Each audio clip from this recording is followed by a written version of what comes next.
Hi everyone, welcome to Poetry and Talk. Poetry and Talk is a new online interviewing platform for poets to share their poetry, background, and inspiration. We're so grateful that you're tuning in with us today.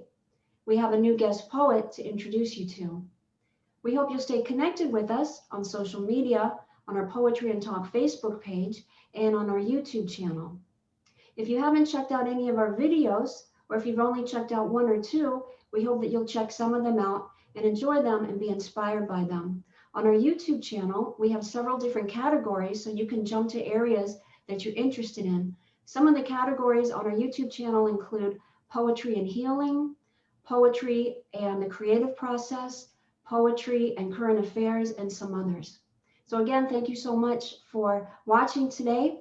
I'm Leslie Sue, the host for Poetry and Talk, and I'd like to welcome our guest poet for today, Philippa Richardson. Philippa, thank you so much for being here. Thank you for having me, Leslie. Great to have you.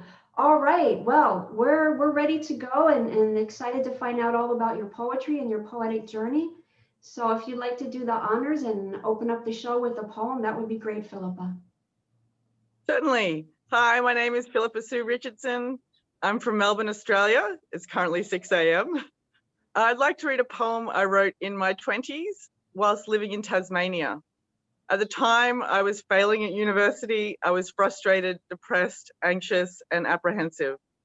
The poem is about university, the lectures, and the experience at the time. It was a poem that was published in an anthology in the USA in 2008. And the poem I'm going to read is called Evidently. Evidently, apparent and open to the eye's tone, fading over the edges of image.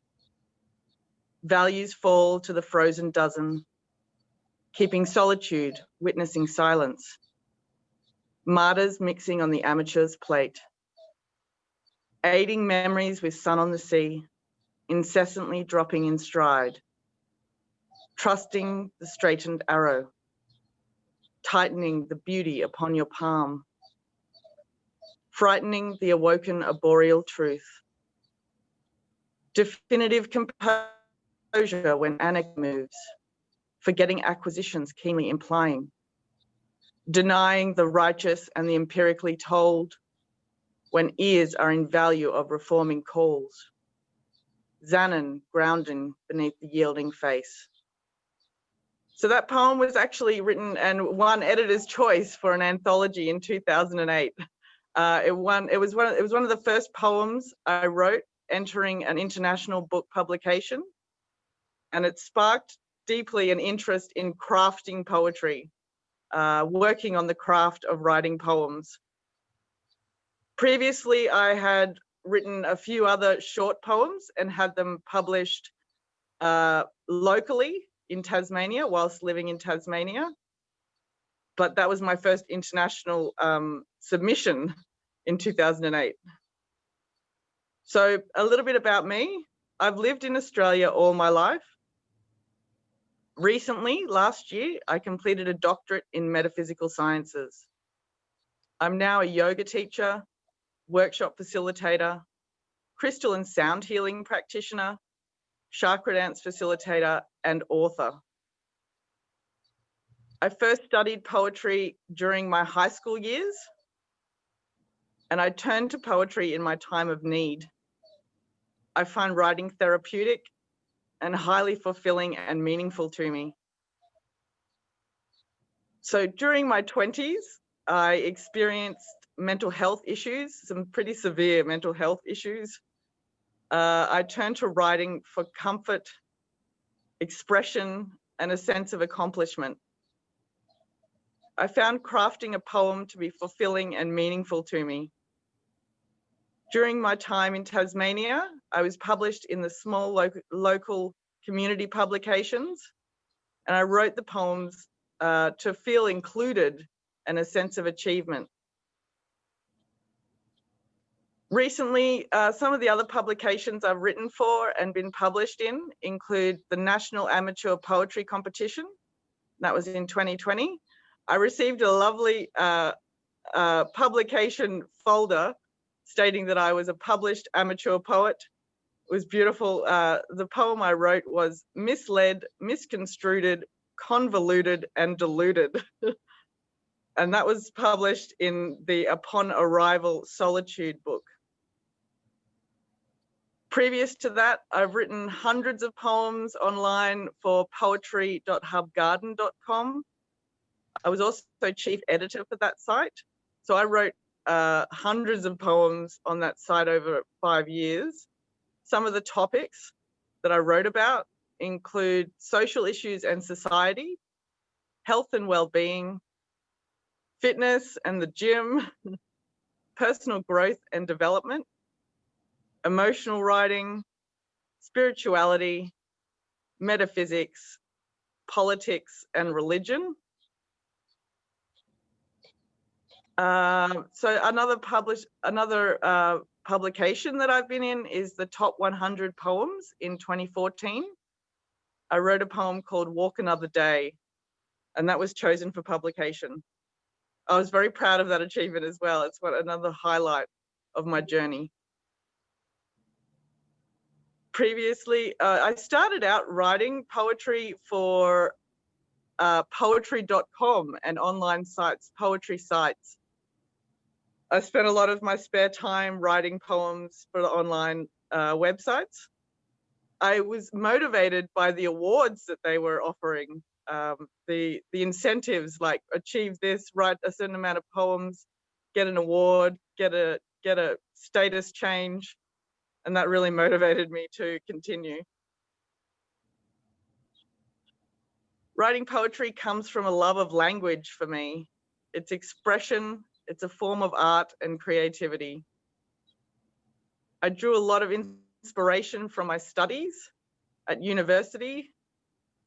I was studying science. I wrote scientific poetry. I would use words from my scientific studies and include them in my poetry. I found the language so beautiful that I wanted to include it in an artistic form. Recently, or in the last couple of years, I was performing poetry. Part of my poetry journey was to perform poetry to live audiences. My first poetry reading was at Irish Murphy's in Hobart, Tasmania. So to give my poems life, I would get up in front of a live audience and read the poems that I'd recently written. I found it a truly amazing experience doing performance poetry. Moving to Melbourne, I've read my own poetry at the Brunswick Hotel, Passionate Tongues, Federation Square, a bar called The Drunken Poet, and Bar Osu. I've read poetry for other spoken word events and organizations, including mental health organizations. In my travels, I've traveled around Australia a little bit, and during my travels, I would volunteer myself to read poetry on the mic in front of an audience.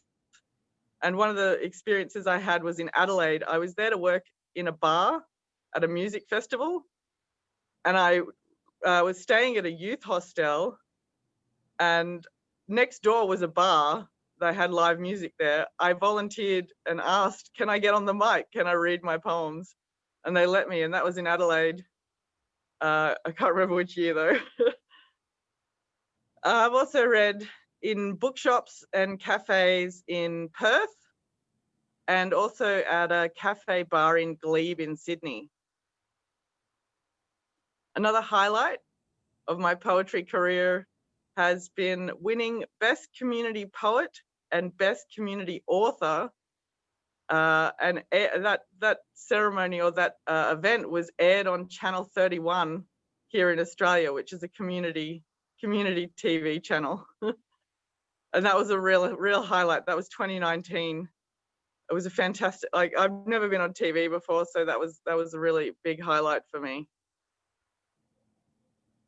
I find that no topic is off limits in poetry. You can craft something from anything. Mm-hmm. I've written poems about how much a beer costs at various pubs. I've written poems about political paraphernalia. There's one called Political Paraphernalia, which is I used the dictionary and a thesaurus to craft something out of nothing, and crafting words and a collection of words that I found meaningful to describe the current political environment. What else? I actually published a collection of 249 poems. 249 poems in a collection of poetry called Life, Love, and Everything. And that was published in 2011. I wrote that book over 2 years. Took me 2.5 years to write my full collection of poetry. And I found that experience very therapeutic. I would write in my spare time. I would always carry a pen and paper. It was a real journey to document my life through poetry, writing poems daily. And there's a poem in there called I Write Every Day. I've performed a lot of the poems from Life, Love, and Everything at many different venues around Melbourne and different parts of the country. Mm-hmm. So it was a learning experience writing that many poems. It was my first complete book publication. The process was one of creativity, inspiration, and many red wines. I played with technique whilst writing my book, and I would have different ways of writing poems. There was one way was just to think of something and write out my thoughts and write out my emotions, just let it flow, write out whatever came to mind.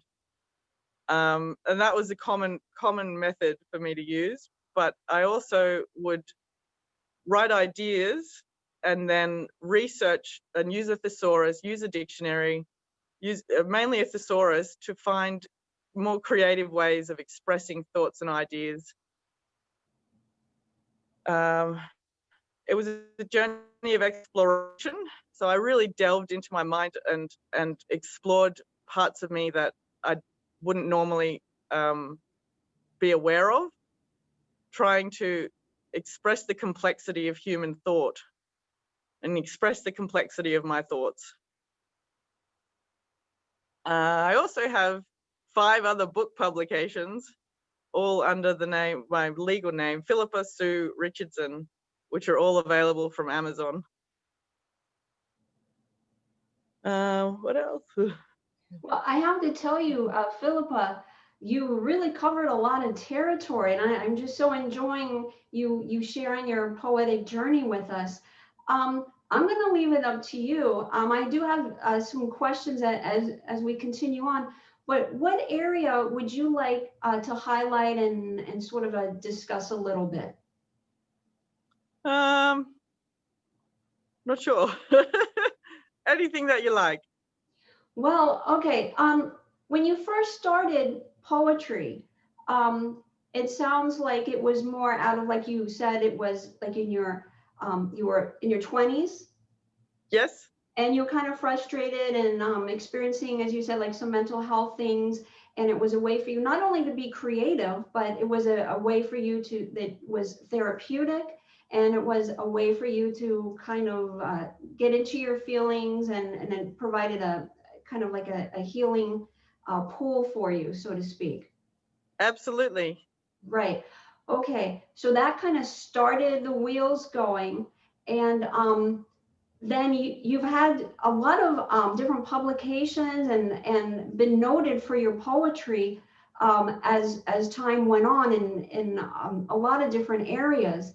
And then you explored many different topics that you write about as you progress.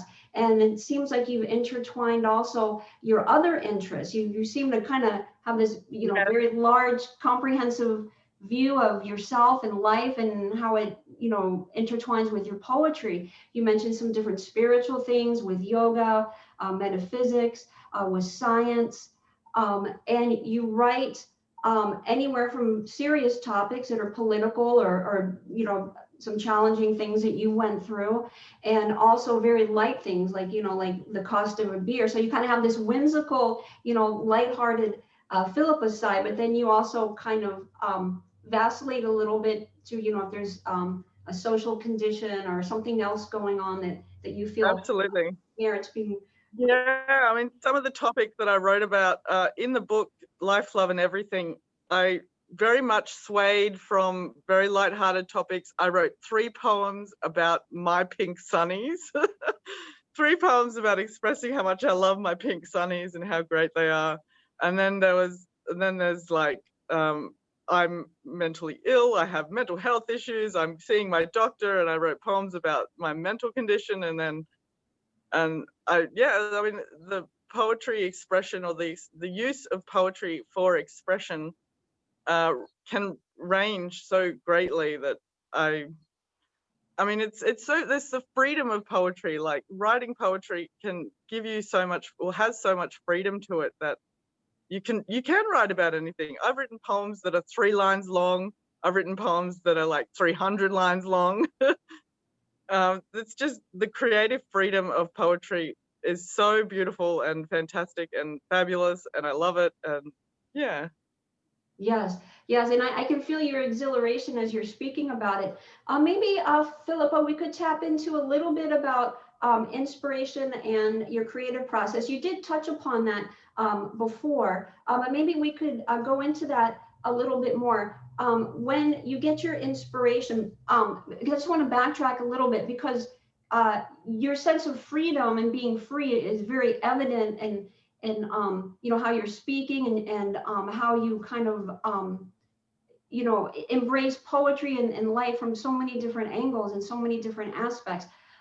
So you're not really locked into one system that works for you. Not that there's just one way. Everybody has their way that works, but for Philippa, it's really vast and open. So for example, like you said, you would write a poem and it would be 3 lines long, perfect. And then you write another one and it's much longer.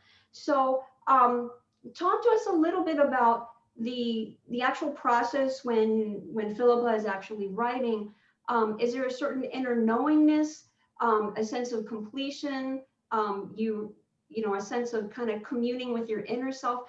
How is this kind of guided along through the process and then into the completed poem and poems for you? If you could share that with us, please.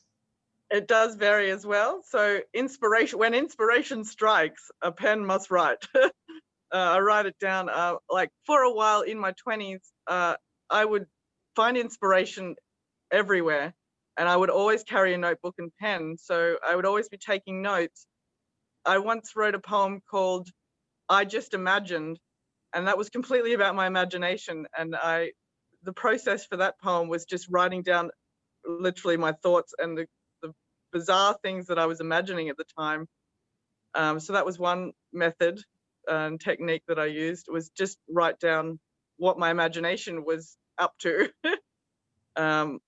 Another method, I mean, it's always inspired by something, and it's usually inspired by a life event or something happening in my environment or in my life at the time. So, I mean, even like getting a new pair of pink sunnies inspired me to write poems, just to express my enthusiasm as well, and to express my emotions about, if I get emotional about something. Like, I've written poetry about arguments, and written like a lot of argumentative poems. If I'm inspired, I remember one poem I wrote was about the Ghanaian film industry, and my strong feelings and thoughts against how bad they portray women in the Ghanaian film industry. So I would be inspired by anger, and I was inspired by frustration and not being able to speak out or have any other way of expressing how I was feeling so strongly about certain issues, social issues and world issues, global issues. And there's another poem I wrote called "There May Be No Winners," and that was about a very philosophical perspective on the political and environmental issues of the world. So I get inspired by different things that I'm presented with, information that I come across. I'm a bit of an information addict. I'm always researching, learning. I'm always doing courses. I'm always reading, and so I get inspired and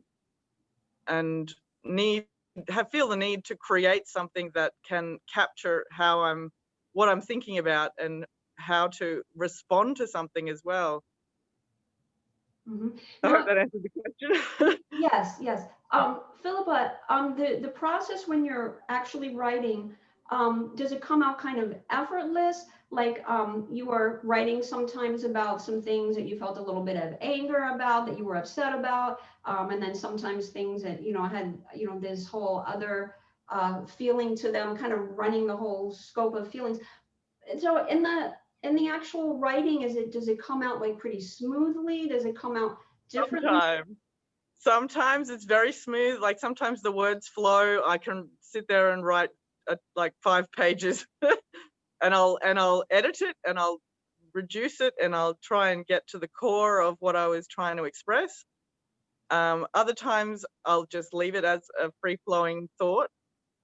Sometimes I will jot down key points that I want to express, and then construct one line from each of those points in a poetic manner. So, for example, if I wrote down, if my thought was, I don't like this, I'll then, like, I don't like anything. For example, if I don't like the color red, and that was a point, and then I'd write it in a poetic form, like, red does not intrigue me, or something, or I'll construct a more poetic sentence from a simple idea and expand upon it and try and use creative language. Mm-hmm. Mm-hmm. Tell us about the different influences that you have with like the metaphysics, with the yoga, with the science. Um, how does that all kind of play into the poetry? I know that as you mentioned, you've written about it. But tell us a little bit more about how they all kind of like interconnect and how they're all kind of like, intertwined, so to speak. I'm always trying to step back and look at the bigger picture. Well, I still write about pink sunnies, but I generally take a philosophical view of things, and I have a scientific mind that does like to categorize things, but at the same time it's artistic, so it all interflows and interconnects. Everything is interrelated. It's all about the human experience. It's all about perception and experience and ideas.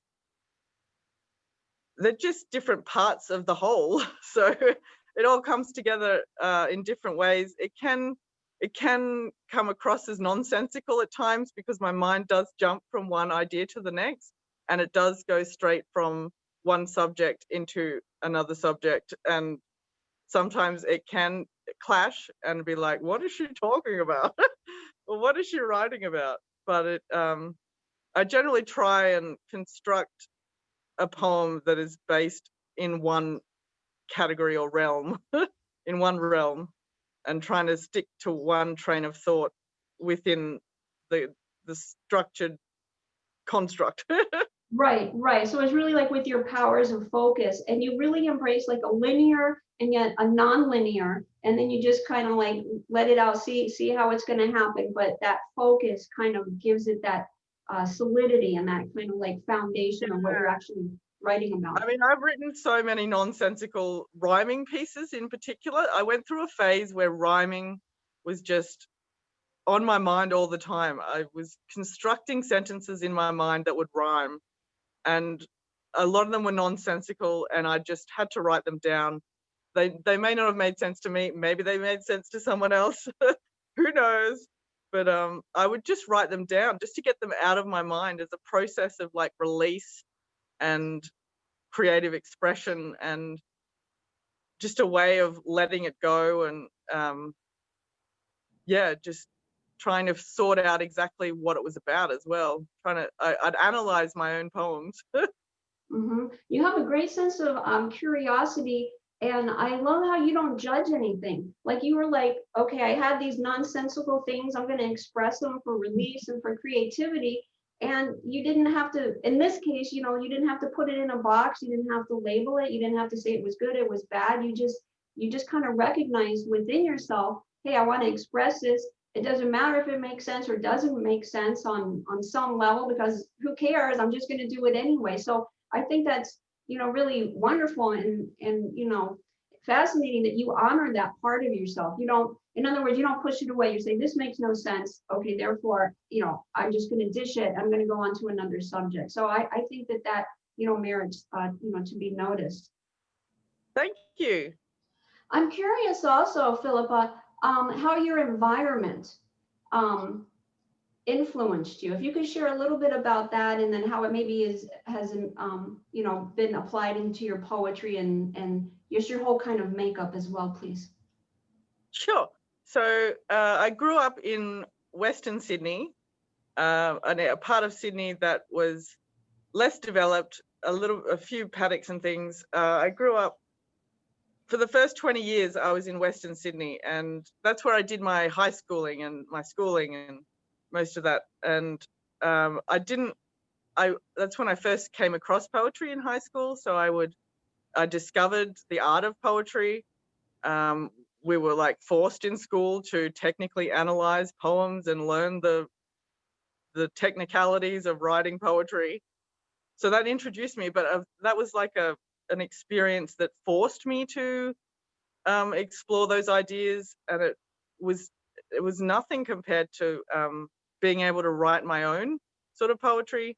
So I mean, it introduced me to the ideas, and it was great, but at the same time, it was like a disciplined idea that I didn't really didn't always want to do, or just didn't want to do in general, because it was too technical for me. But then I moved to Tasmania. From 20 to 25 years old, I lived in Tasmania, and that freed me from all the stress. And like, Sydney was a very high pressure environment. It was still a high pressure environment. It was very, very competitive. So once I moved to Tasmania with my parents, I was still living with my parents in Tasmania. My whole world changed, and I was taken away from everyone I knew. That's when I had mental health issues. A drastic change in environment led to a lot of my mental health concerns and experiences. And the natural environment in Tasmania is absolutely beautiful. I'm not sure if you're familiar with Tasmania, but it's like 80% wilderness. There's a huge mountain behind the city. It's gorgeous. It's green. It's lots of trees, beautiful scenery. It's an amazing environment to be in. But when you don't know anyone and your life has been changed so much, it puts strain on your inner sense of self, and it puts strain on your sense of identity. Like, I went to a phase, you know, in your 20s, and you're like, who am I? How do I make my way in the world?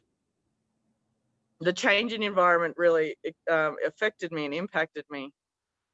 And it led to writing poetry, because I didn't have many friends, and I didn't know anyone in Tasmania. So I turned to a practice of solitude, and used that time to create art, create my poems. I did a lot of drawing as well. So I drew the natural environment, and I explored other art mediums. It was a very creative time, but at the same time, I was depressed. I was suffering from depression, severe depression, and anxiety, and misplacement, just feeling out of place. So it was a steep growth curve, a steep learning curve, was to adapt to your environment, learn to grow, a time of personal growth and development. When I finally found my feet, I decided that I would be independent enough to move out to Melbourne, and that was in 2012. So my environment, I then moved from Hobart to Melbourne in start of 2012. And living independent was a whole new game changer as well, and a whole new experience, life experience. And that led to more poems, different poems, to different emotions, different state of being, different ways of thinking, and things to explore. So ideas, more ideas. I was studying event management when I moved out, and I moved to Melbourne because it's the events capital of Australia. And I was inspired every week by a new job in the events industry. So work inspired me as well. My environment, as part of my environment, my work, having to make a living, I was working as a casual in the events industry for like 10 years.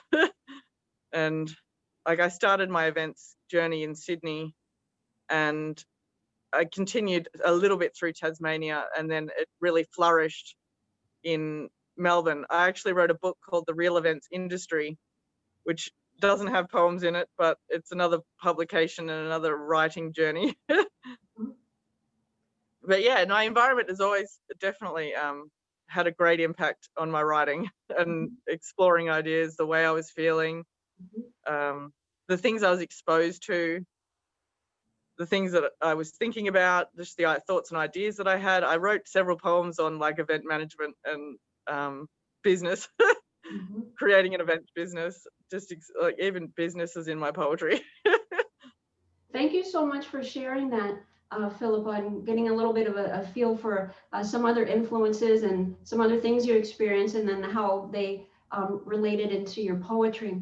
We are going to need to wrap up the show for today. So we would like to offer you some closing comments, and if you could let us know how to stay in touch with you, please. Certainly. So I think that everyone needs to write when they're inspired and work from the higher self, work from a place of work. When you're writing, think it through and construct something that is beautiful, that you think is beautiful. Be inspired when you write, be inspired. And it is a sense of accomplishment. Find a sense of accomplishment in your work. To keep in touch, I have a website called pipparichfreelancer.webs.com. So pipparichfreelancer.webs.com, and all my contact details and Facebook links and book links are all on that website. Well, we'll be sure to include those with the video in the description section. Philippa, this has been so awesome to connect with you and to find out about your poetic journey. Thank you so much for being our guest poet for today. Thank you. Thank you so much. Thank you. We appreciate it. Thank you so much, everyone, for watching today with Poetry and Talk. We appreciate your support. Please stay connected with us on social media, on our Facebook page, and our YouTube channel as well. And we'll talk soon on the next Poetry and Talk. Until then, be well and be blessed. Thank you again, Philippa. Thank you again, everybody, for watching.